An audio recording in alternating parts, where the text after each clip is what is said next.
Let's bring in Gift of the Givers Eastern Cape Project Manager Corene Conradie to expand on some of the devastation. A very good evening to you. Thank you so much for your time. Heavy rains wreaking havoc in Gqeberha and surrounding areas. What have you encountered? A very good evening to you and a good evening to all the viewers tonight. Since last night at 6 o'clock, our team have activated a disaster response team, and the situation escalated during the night. As of 5 o'clock this morning, calls have been coming in not just from the Buffalo City municipality, which we have braced ourselves to respond to this morning, but also to Gqeberha, where over 2,500 people have been affected. Our teams are on the ground in BCM and Gqeberha, delivering relief aid, and have already visited 8 centers in the Nelson Mandela Bay area. In East London, we're joined with the local mayor here and the disaster management, where about 1,200 families have been affected. We have delivered relief aid such as blankets, food parcels, personal hygiene items, and as well as warm clothing. We are currently on a weather warning level 6, and since Friday, about 250 millimeters of rain have been measured. Currently, we are on a high alert as about 100% rain is still falling. As the rain continues to fall, I would imagine, of course, that's one of your biggest challenges. What are the other challenges that you're faced with during this time? Many families are very anxious to leave their houses. We have visited shacks today in Duncan Village that's on the brink of collapsing, where elderly people in their 80s, 70s are living, and they fear to leave the little that they still have left behind. So it's a struggle to get people out to shelters of safety in the BCM area.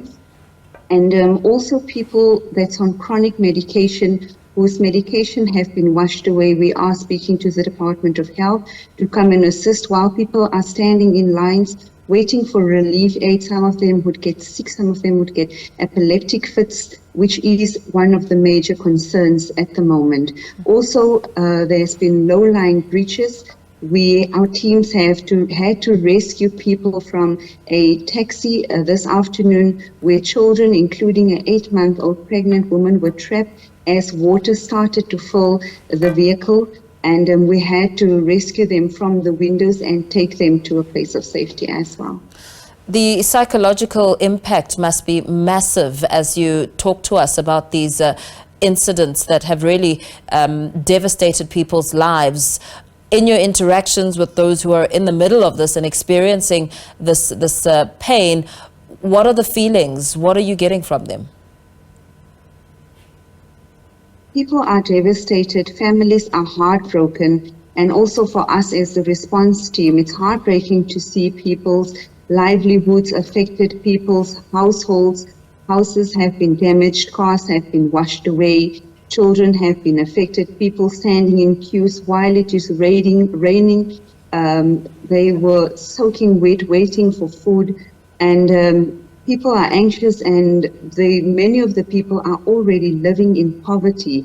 They don't know how they are going to rebuild, and we are aware that the MEC of Human Settlements are on the ground visiting these affected areas. We do hope that a permanent solution can come forward where these peoples are moved to places of safety. We have seen in our experience in the last few years that it's the same areas that get flooded, and people are still building shacks on the riverbanks. We are pleading that people get directed to a safe place which are higher up, and also get permanent housing structures.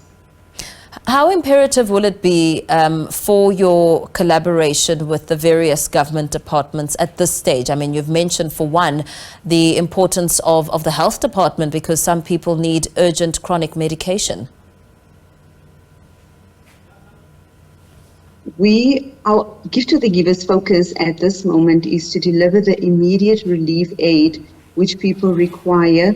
The relevant stakeholders have come on board, such as your search and rescue, your disaster management in both Buffalo City Municipality and the Nelson Mandela Bay. We're working very closely with those stakeholders. Department of Health will be joining our teams from tomorrow, because you not only sit with the disaster or the relief items at hand, there is people's health. We have people in critical conditions, such as you're disabled. We know of a little girl in the Nelson Mandela Bay who's wheelchair bound, and she got swept away by a current. Fortunately, community members came to her rescue, and she was able to be taken to a place of safety.